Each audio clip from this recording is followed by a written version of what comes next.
ભાગ 2 બીજા પ્રકારના દેવ શ્રી સિદ્ધ પરમાત્મા. સિદ્ધ પરમાત્મા આઠેય કર્મોનો નાશ કરીને સિદ્ધિ ગતિને મોક્ષને પામેલા હોય છે. તેઓ શરીરના વગરના દેવ છે. તેઓ સદાકાળ 14 રાજલોકના મથાળે આવેલી સિદ્ધશિલા ઉપર જ રહે છે. ત્યાં તેમને બીજા કોઈ પણ જીવ તરફથી કોઈ પણ જાતનો ઉપદ્રવ ત્રાસ હોતો નથી, તેમજ તેમના તરફથી જગતના કોઈ પણ જીવને કોઈ પણ જાતની પીડા થતી નથી.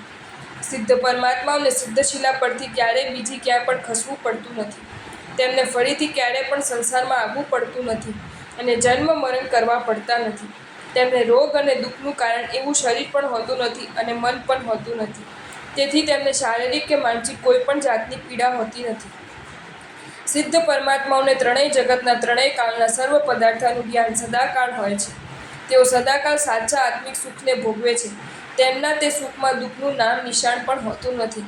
તેમનું તે સુખ ક્યારેય ઓછું પણ થતું નથી અને નાશ પણ પામતું નથી. સિદ્ધશિલા ઉપર આવેલા અનંત સિદ્ધ પરમાત્માઓ સદાકાળ વિરાજમાન છે. આપણે સિદ્ધ થવા માટે સિદ્ધ પરમાત્માનું સ્મરણ રોજ કરવું જોઈએ. બીજા આપણા ગુરુ મહારાજ. આપણા ગુરુ મહારાજ કદી કોઈ પણ જીવની હિંસા કરે નહીં, બીજાની પાસે કરાવે નહીં અને હિંસા કરનારને સારો માને નહીં.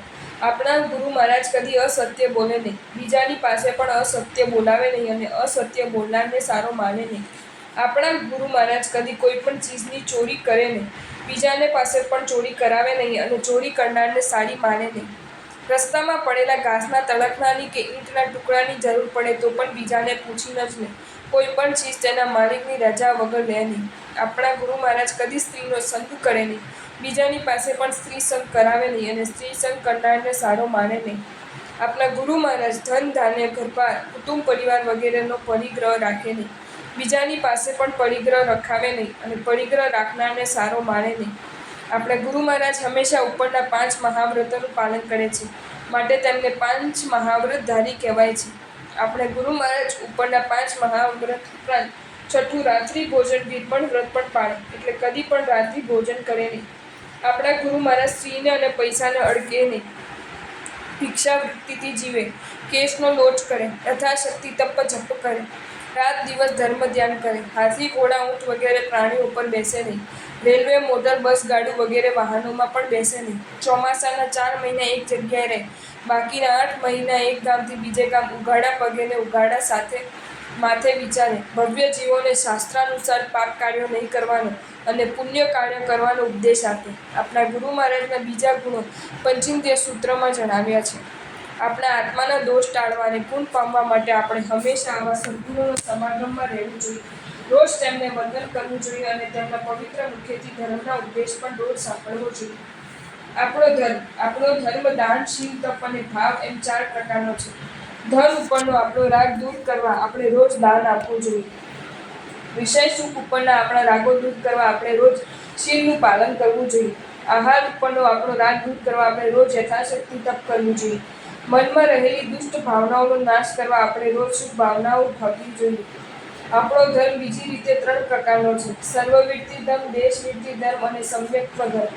સર્વવિરતિ ધર્મ એટલે સાધુપણું, દેશવિરતિ ધર્મ એટલે ગ્રહસ્થપણામાં વ્રતધારી શ્રાવકપણું, પાપના અલ્પ ત્યાગવાળું જીવન. આ બંને ધર્મ સમ્યક્ત્વ સહિત જ હોય છે. તેમાં મુખ્ય સર્વવિરતિ ધર્મ છે. સર્વવિરતિ ધર્મના પાલનની શક્તિના અભાવે જ દેશવિરતિ ધર્મ છે. દેશવિરતિ ધર્મના પાલનની શક્તિના અભાવે જ અવિરતિ સમ્યક્ત્વ ધર્મ છે. જે જીવન જીવવા માટે કોઈ પણ જાતનું પાપ કદી પણ કરવું પડે નહીં, એવું જીવન તે સર્વવિરતિ જીવન છે, સાચું જીવન છે. જે જીવનમાં 12 વ્રત કે તેમાં કોઈમાં 1-2 વ્રત ધારણ કરી થોડા જ અંશે પાપનો ત્યાગ કરવામાં આવે છે, એવું જીવન તે દેશવિરતિ જીવન છે. ગ્રહસ્થપણામાં શ્રાવક તરીકેનું જીવન છે. કોઈ પણ વ્રત નિયમ પાળવાની શક્તિ ન હોય, તેથી વ્રત નિયમ કાંઈ થઈ શકે નહીં, છતાં ઉપર બતાવ્યા તેવા સાચા દેવ ગુરુ ધર્મ પ્રત્યે હૃદયમાં દ્રઢ શ્રદ્ધા હોય, એટલે કે એવા સુદેવ, સુગુરુ, સુધર્મને જ દેવ ગુરુ ધર્મ તરીકે, મોક્ષના દાતા તરીકે માનવાના હોય. કુદેવ, કુગુરુ, કુધર્મને માનવાના ન હોય, એવું જ જે જીવન તે સમ્યક્ત્વી ધર્મી જીવન છે. જે જીવન જીનેશ્વર દેવોએ કરેલા મોક્ષ માર્ગની સન્મુખ હોય, તેમજ વિનય, વિવેક, લજ્જા, મર્યાદા, ન્યાય, નીતિ, સદાચાર, પાપનો ભય ને પુણ્યની રુચિવાળું હોય, આવું સુંદર જીવન તે માર્ગાનુસારી જીવન છે. માર્ગાનુસારિતા એ સમ્યક્ત્વ આદિ ધર્મો પામવાની ભૂમિકા છે. આપણો ધર્મ સર્વજ્ઞ કથિત અહિંસા પ્રધાન, ત્યાગવાદ મોક્ષમાર્ગ સાધક અને સર્વ જીવોનું હિત કરનારો છે. આપણે આપણા જીવનને આવા પ્રકારના ધર્મથી વાસિત બનાવવું જોઈએ.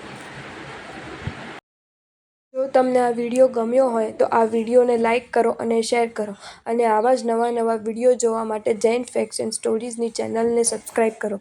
ધન્યવાદ.